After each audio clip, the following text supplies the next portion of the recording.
Fala, meu povo! Bom dia para geral aí. Bom dia, bom dia, bom dia, bom dia, bom dia, bom dia, bom dia, bom dia. Bom dia para todo mundo aí. Deixa eu ver quem é a galera que tá aqui. Deixa eu observar quem é que tá aqui. Bora, PC, ajuda eu aqui, fi.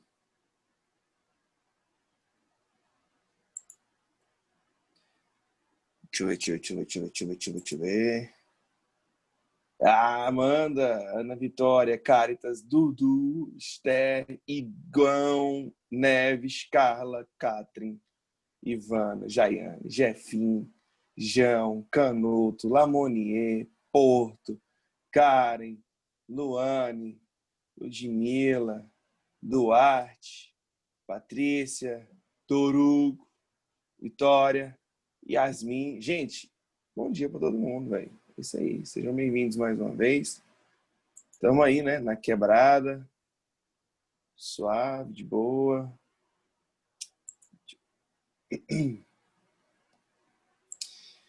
Bora lá, né? Deixa eu abrir aqui nosso material. Eu ver onde nós paramos. Saca só.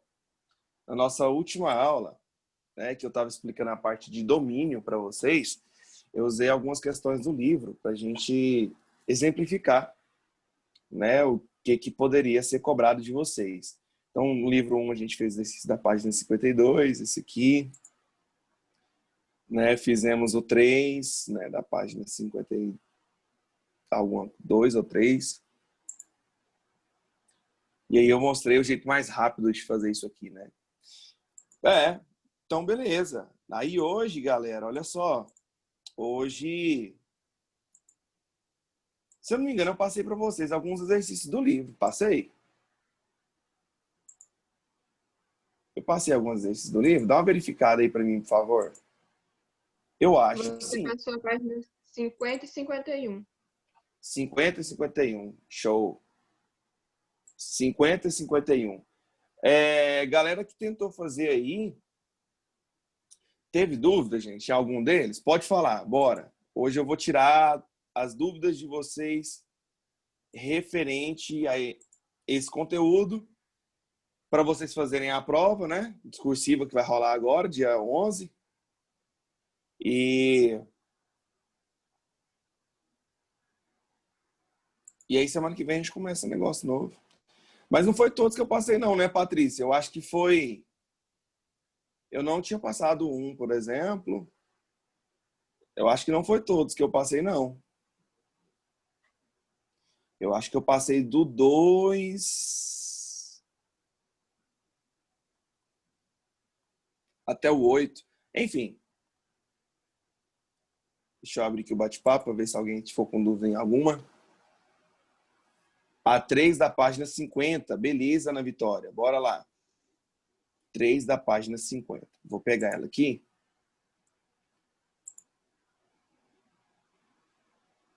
Projeta ela aqui pra gente. 3 da página 50.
Beleza.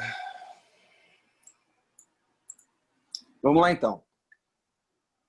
Um teste de esforço físico. Num teste de esforço físico, o movimento de um indivíduo caminhando em uma esteira foi registrado por um computador. Com base nesses dados coletados, foi gerado o gráfico da distância percorrida em metros em função do tempo em minutos. Beleza? Então aqui ó, nós temos que o eixo X está fazendo papel de tempo e o eixo Y está fazendo papel de distância em metros. De acordo com esse gráfico, considere as seguintes afirmativas. Item 1. A velocidade média nos 4 primeiros minutos foi de 6 km por hora. Bom, como que a gente calcula a velocidade média, né? Vocês aprendem que velocidade média é a razão entre a distância percorrida e o tempo gasto para percorrer aquela distância. Então, qual vai ser a nossa velocidade média? Observe no gráfico que a distância que ele quer o tempo em 4 minutos, né? 4 minutos seria isso aqui, ó. 4 minutos. Ele quer a distância que ele percorreu nesses 4 minutos. A distância que ele percorreu nesses 4 minutos foi de 200, né? Para 600 metros. 200 para 600 metros. 200 para 600 metros quer dizer que ele percorreu 400 metros. Ele percorreu 400 metros em 4 minutos, certo? Então, a nossa velocidade média vai ser 400 metros por 4 minutos. Só que o exercício está querendo a resposta em quilômetros por hora. Então, eu vou passar esses 400 metros para quilômetros. 400 metros para quilômetros, o que eu deveria fazer? Metro para quilômetro, a gente tem que dividir por 1000.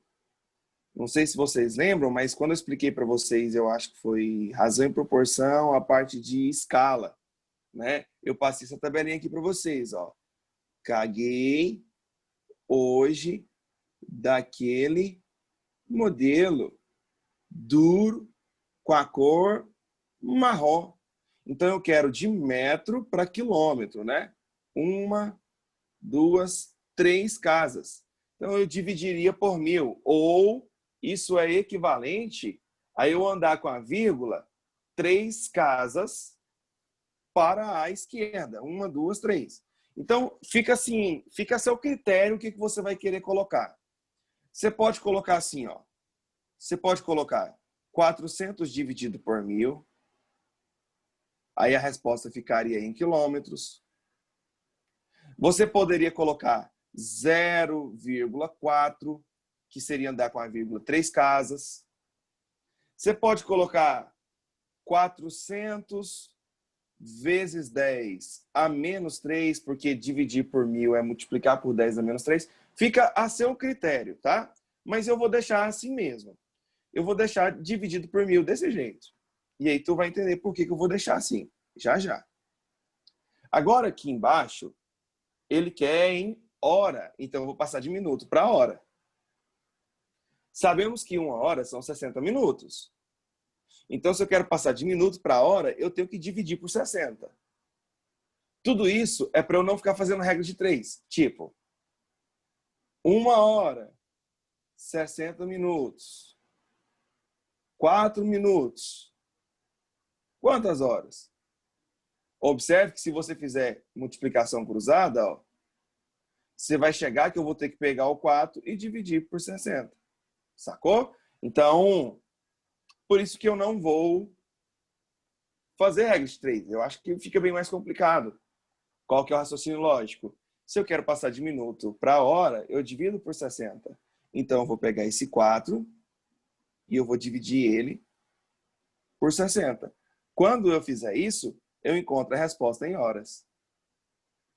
Por que eu escolhi escrever desse jeito? Porque agora eu vou ter uma divisão de fração. O que eu faço com divisão de fração?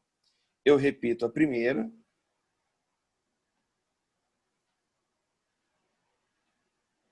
E vou multiplicar pelo inverso da segunda. O inverso de 4 sobre 60, 60 sobre 4. Olha só que lindo. Por que eu quis escrever em forma de fração?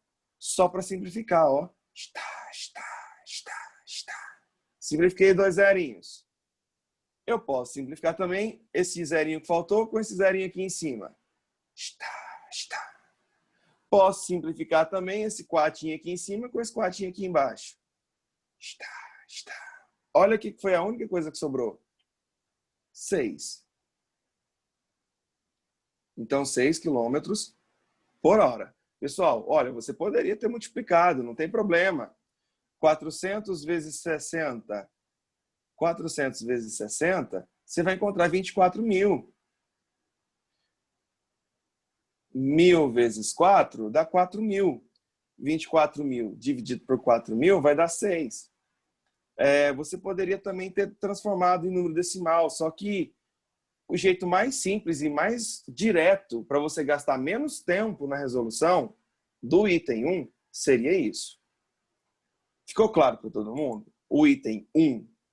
Ana, você que tinha pedido a questão 3 da página 50, o item 1 ficou claro para você? Para os demais também, galera? O item 1 ficou de boa? Ficou. Beleza, então. Tranquilo. Então vamos para o item 2. Pode perguntar, gente. Independente da dúvida, pergunta. Tá bom? Item 2. Durante o teste, a esteira permaneceu parada durante 2 minutos. Uai, espera aí. Durante 2 minutos, a esteira permaneceu parada. Bom, para a esteira estar parada, o que tem que acontecer? O item 1, então, aqui é verdadeiro, eu não coloquei, né? O item 1 é verdadeiro, tá bom? Para a esteira permanecer parada, a gente vai ter que interpretar o gráfico. Aqui é distância, ou seja, a distância que o cara está percorrendo. Então, conforme a esteira gira, né, o cara anda lá na esteira, ele corre na esteira, a distância tem que estar aumentando. A distância tem que estar aumentando conforme passa o tempo. Se a distância não aumenta, é porque a esteira está parada. Então, aonde aqui no gráfico que a esteira estaria parada? Aonde a distância não está aumentando. E aonde que a distância não está aumentando? A distância não está aumentando nesse pedacinho aqui, ó. Por quê? Porque aqui está uma distância constante. Aqui seria uma função constante. Então, nesse pedaço aqui, a distância é sempre a mesma, 1.000 metros. Então, ele não está andando, está parada a esteira. Então, nesse intervalo de tempo, vai de 6 a 8 minutos. Então, o item 2 é que a esteira fica parada de 6 a 8 minutos.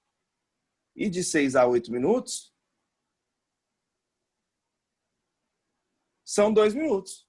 Então, o item 2 é verdadeiro. Então, o item 2 é verdade. E, por fim, ficou claro o item 2, galera? Por que é naquele pedaço ali que significa que a esteira está parada? Sim, ficou claro. Beleza, gente. Show. Item 3, então.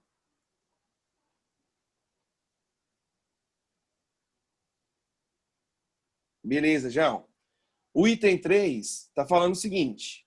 Durante o teste, a distância total percorrida foi de 1.200 metros. Então, qual foi a distância total percorrida? Ele saiu de 200, né? Estava aqui marcando 200, aí foi até 1.400. Então, significa que sim, 1.200 metros. De 200 a 1.400 metros. Então, quer dizer que o item 3 também é verdade. Portanto, nossa alternativa que nós vamos ter que marcar é o quê? A letra E. Todas as afirmativas estão corretas. As afirmativas 1, 2 e 3, todas elas são verdadeiras. Essa foi a primeira questão que vocês tiveram dúvida aí, nessa parte.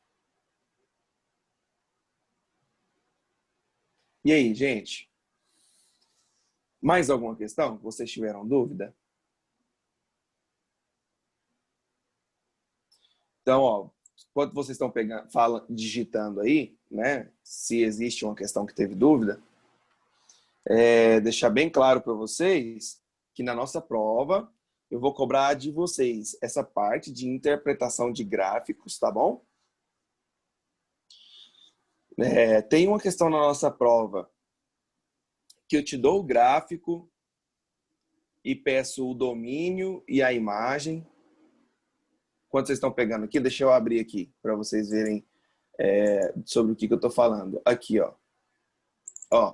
Lembra que nessa questão aqui, por exemplo, eu te dei o gráfico e perguntei qual é o domínio e a imagem? Ou seja, domínio. Só você olhar onde tem desenho no X. Imagem. Só você olhar onde tem desenho no Y. E coloca lá. Fechou? Uma questão tem a ver com isso. A outra questão tem a ver com saber se o desenho representa ou não uma função. Tá? Saber se o desenho representa ou não uma função. Tá aqui. Pá, pá, pá, pá. Se o desenho representa ou não uma função. Também vai ter uma questão sobre determinar o domínio de uma função, dada a função algébrica, tipo essas duas que nós fizemos, ó. Vai ter uma coisa assim na nossa prova. Então, eu já falei, nós temos uma de olhar para o gráfico, dizer o domínio, uma de dizer se a função é ou não é domínio, se a função é ou não é imagem. Uma terceira questão sobre determinar o domínio. Beleza. Uma quarta questão de interpretação de gráfico. Ok? E uma quinta questão de valor numérico. E aí, essa quinta questão, essa questão de valor numérico, a gente ainda não fez porque está dentro daqueles exercícios que eu passei para vocês. Deixa eu ver a pergunta aqui da Kari. Deixa eu voltar lá para a minha página, lá onde eu estava. Aqui. Professor, tem alguma dica para a gente do que fazer caso alguma questão da prova admita somente números igual à última que fizemos?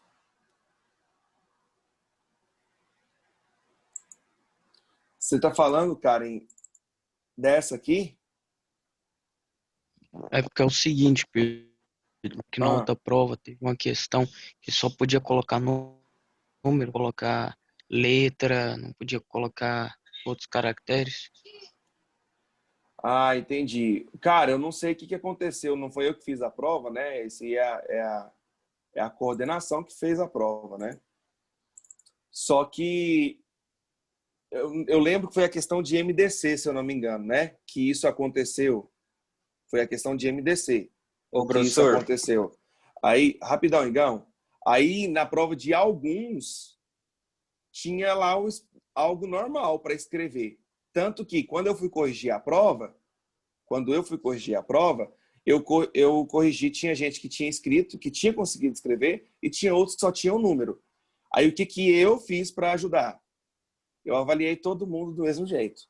Então, quem acertou a resposta final lá, eu coloquei correto. Porque eu percebi que deve ter acontecido algum problema naquela questão específica. Fala, Igão. isso tinha acontecido comigo também. Aí eu já tinha respondido todas as questões da prova. Aí eu só dei Ctrl+C, Ctrl+V em tudo, salvei. Aí eu atualizei a página. Aí ela foi e deixou eu escrever normal a questão. Aí como já tinha dado Ctrl+C, Ctrl+V em tudo, deu certo. Pois é. Provavelmente é porque deve ter acontecido uma modificação enquanto vocês devem ter feito a prova. Por exemplo, vamos supor que a Karen percebeu esse erro, ela foi lá e falou para o Célio. O Célio pegou e mandou corrigir. Porque isso é bem simples. É só a gente abrir o Forms e colocar lá para ser uma questão discursiva. É bem fácil. Mas, Karen, essa parte aí de prejuízo, essa parte de prejuízo só foi com outra disciplina, porque comigo não. Eu avaliei todo mundo nessa questão, né? De forma correta. Né? Eu tô falando de mim, professor Pedro Ítalo, eu não sei com os outros. Beleza? Então, eu avaliei todo mundo assim. Eu tentei ajudar o máximo possível. Até aquela questão de produtos notáveis, que teve gente que substituiu o número e fez a conta na calculadora, porque está em casa, mas não era esse o jeito de fazer, né? Eu mostrei para vocês depois o jeito correto de fazer, que os vestibulares esperariam que você fizesse. Até isso eu aceitei, para tentar ajudar todo mundo, inclusive os que assistem e os que não assistem a aula. Mas faz parte. Mais alguma pergunta, gente? Então, a dica, Karen, é o seguinte. A prova é discursiva. Eu não respondi sua pergunta. Você perguntou a dica. A dica é o seguinte. Você sabe que a prova é discursiva. E aconteceu de ter esse mesmo problema, já manda mensagem para o Célio. Não envia a prova. Manda mensagem para o Célio para ele corrigir e depois você envia a prova. Por isso que eu falo para vocês que acho que o jeito mais fácil seria o seguinte. Abre o Word. Escreve as respostas no Word, entendeu? E depois você vai e faz igual o Igor falou. Ctrl+C do Word, Ctrl+V no Forms. Acabou. Né? Eu acho que você fazendo isso, você... além de ficar mais fácil para você escrever no Word, caso aconteça esse problema, você não vai perder o que você escreveu. Então, é uma dica aí pro Forms.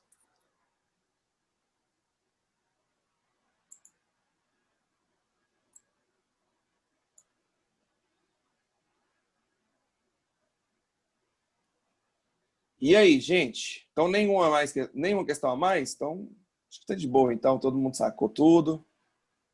Eu queria que fizesse a 8. A 8? Eu olhei. Tá bom. Questão 8 da página 51.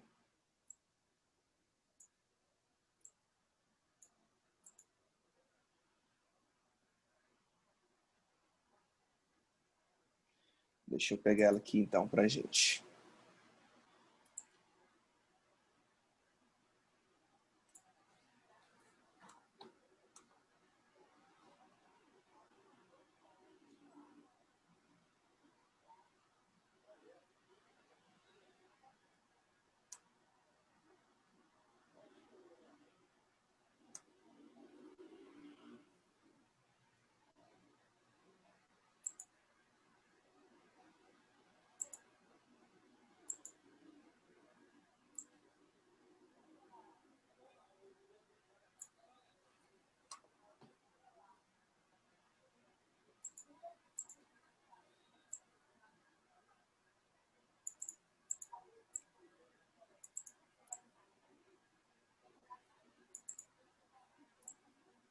Beleza.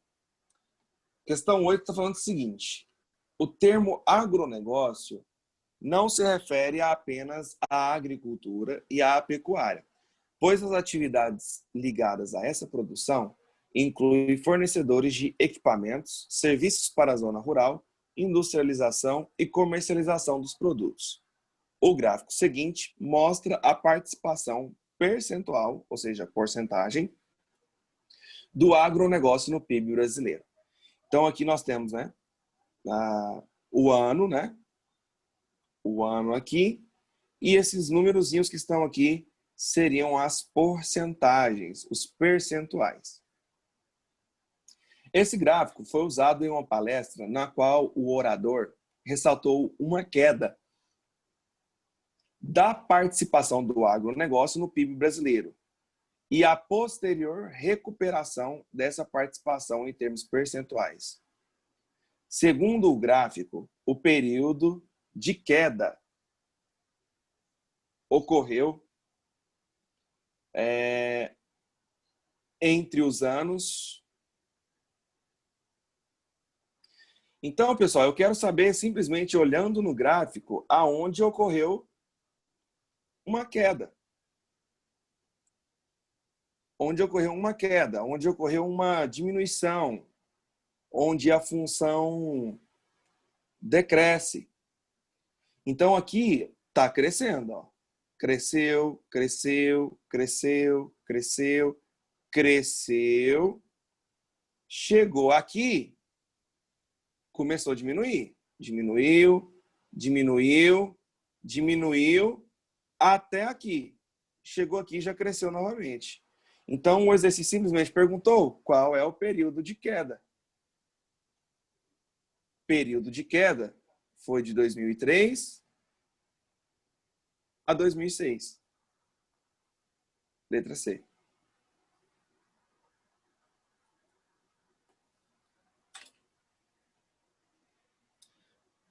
É isso nessa questão. Eu vou escolher uma aqui.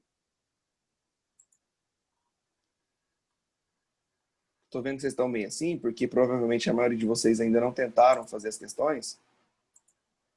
Eu vou escolher a 2. Que é justamente uma questão sobre valor numérico, né? De uma função, onde você vai ter que substituir alguma coisa, né?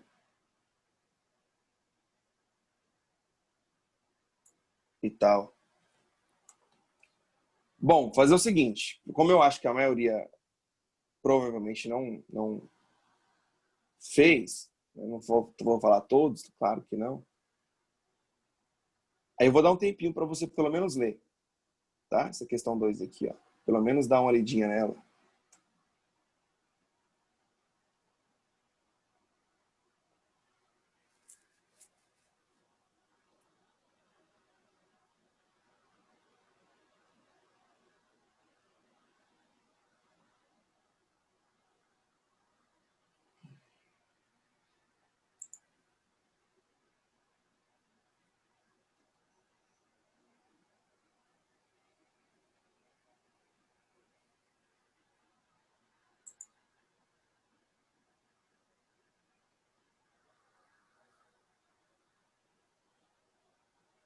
Professor, no Enem só cai essa matéria em gráficos? Você fala se só cai interpretação de gráficos dentro de gráfico? Não. A gente tem função afim, a gente tem função quadrática, que cai no Enem e envolve gráfico. A gente tem, deixa eu ver o que mais, função trigonométrica, tem a ver com gráfico. A gente tem também função logarítmica e exponencial, também pode cair no Enem, e tem gráfico. Parte de estatística, que a gente estudou ano passado, cai no Enem e envolve gráfico. Então, fato é que impossível, Ana, existir uma prova do Enem que não tenha interpretação de gráfico. Impossível. Sempre haverá interpretação de gráfico no Enem. Tanto que no meu top 10, que eu sempre falo para os alunos os assuntos que mais caem, eu sempre coloco interpretação de gráficos. Porque sempre cai. Sempre cai interpretação de gráficos no Enem. E tanto que na específica também eu ensinei como interpretar o gráfico, essas coiseiras todas. Júlia, não é letra D. Você fez a primeira parte da questão. Mas falta uma coisinha. Faltou só uma coisa. Você fez a primeira parte da questão. É 40,5 a primeira parte. Faltou só um detalhe. Pensa comigo. Eu tô dirigindo. Imagina essa situação. Eu tô dirigindo. Aí eu percebo um cavalo passando na pista. Eu vou frear. Até eu colocar o pé no freio, eu já percorri uma certa distância. Até eu ter a reação, né? Não é no mesmo, não é na mesma hora. Tem uma demora, né, de reação. Então, essa demora de reação, eu percorro alguma coisa ainda. Então, no seu caso, está faltando isso, para você acertar a questão por completo.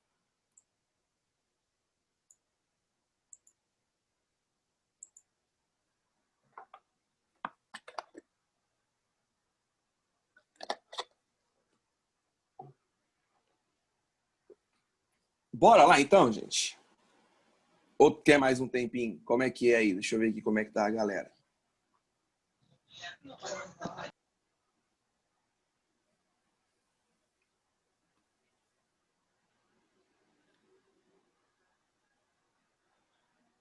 A distância que um automóvel... Pedro, de quilômetros por hora para metros, de quilômetros por hora para metros por segundo, eu divido ou multiplico? Só O que você é acha? porque Pensa aí, fala, é porque eu conversa perdi comigo, o que você a acha? Vamos escrever aqui para ver o que você fala. O que você acha?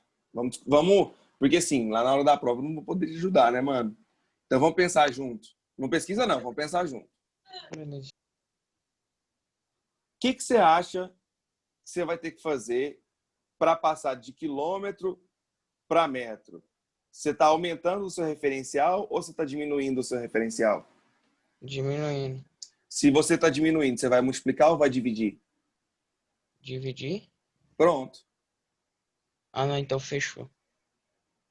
Entendeu? Então divide por 3,6. É sempre você pensar isso. Quilômetro por hora. Nossa, é uma unidade de medida muito maior do que metro por segundo. Quilômetro por hora. Metro por segundo. Eu estou pegando um espaço bem pequeno. Então eu tenho que diminuir. Se eu tenho que diminuir, eu tenho que dividir por 3,6. E ao contrário, né, multiplica por 3,6. Isso aí, Ana. Certinho que tu disse. Divide por 3,6, né? Amanda, desculpa. Não foi a Ana, foi a Amanda. Isso aí, Amanda. Então, olha só, gente. Ele fala assim, a distância que um automóvel percorre até parar após ter os freios acionados, então essa depende de vários fatores. Essa distância em metros pode ser calculada aproximadamente por isso aqui, ó. Então, o que que isso aqui representa, gente? Representa, tá? A distância que um automóvel percorre depois que ele acionou os freios. Só depois dos freios acionados. Então, ó, o que ele fala aqui, ó?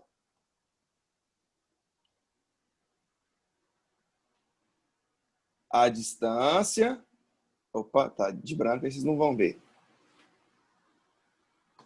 A distância que um automóvel percorre até parar após ter os freios acionados. É dado por essa fórmula.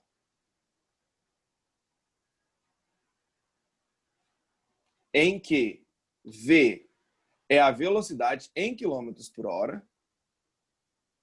Então, V está em quilômetros por hora. E μ é o coeficiente adimensional que depende das características dos pneus e do asfalto. Beleza. Tá aqui. Considere que o tempo de reação de um condutor é de 1 segundo. Então, tempo de reação, 1 segundo. Do instante em que vê o obstáculo até acionar os freios. Com base nessas informações e considerando que o μ é 0,8, qual é a distância aproximada percorrida por um automóvel do instante em que um condutor vê um obstáculo até parar completamente se estiver trafegando a uma velocidade de 90 km por hora? Bom, então o que eu aconselho para você, aqui já vai mais um conselho, tá? Para você que está se deparando com uma questão do Enem e às vezes fica perdido, não sabe o que tem que fazer, você pega, ao ler o enunciado da questão, você vai destacando as partes mais importantes. Esse é o caminho, tá bom? Então, gente, olha só. Se no lugar do V eu colocar 90, né? 90 ao quadrado sobre 250 vezes o mi, que é 0,8, agora eu vou fazer essa conta. Eu vou resolver esse troço aqui. Tá bom? Eu estou sem calculadora, teoricamente. Né? Então, o que eu vou fazer? Eu vou abrir esse troço aqui o máximo que eu puder, para ficar mais fácil. 90 ao quadrado é 90 vezes 90. Ó, lá na hora da prova eu faria desse jeito, porque eu não tenho calculadora. Sobre 250. Você está vendo que aqui está 0,8? Eu vou colocar assim, ó. 8 e 10. Por que eu coloquei 8 e 10? É como se eu tivesse multiplicado por 10, em cima e embaixo. Ou o que você poderia fazer? Você tira a vírgula aqui e tira o zero aqui. Porque é como se fosse 10 vezes 0,8, daria 8. Eu estou te mostrando caminhos para você fazer menos conta. Ok? Então agora eu vou simplificar. Ó, eu vou simplificar esse zero com esse zero. Beleza? Agora eu vou simplificar o 90 e o 25 por 5. 90 dividido por 5 vai dar 18. 25 dividido por 5 dá 5. É assim que eu faria uma questão dessa no Enem, porque eu não tenho calculadora, gente. Não é porque eu sou professor de matemática que eu vou ficar fazendo esse tanto de conta rápido assim de cabeça, não. 90 dividido por 5 dá 18. Ó, o tanto que o trem já está ficando mais fácil. Agora eu vou simplificar o 18 e o 8 por 2. 18 dividido por 2 dá 9. 8 dividido por 2 dá 4. Vou simplificar ainda mais o 18 com esse 4 por 2. 18 dividido por 2 dá 9. 4 dividido por 2 dá 2. Gente, olha o que sobrou de tudo que eu simplifiquei. 9 vezes 9, que é 81, dividido por 2. Qual que é a metade de 81? 40,5. Porém, a resposta não é 40,5. Falta um detalhe e que eu vou explicar hoje para vocês, que eu tenho outra aula com vocês hoje para repor aquela que eu faltei. Tá bom? Até agora, então, a gente se vê e continua partindo daqui. Tchau, obrigado!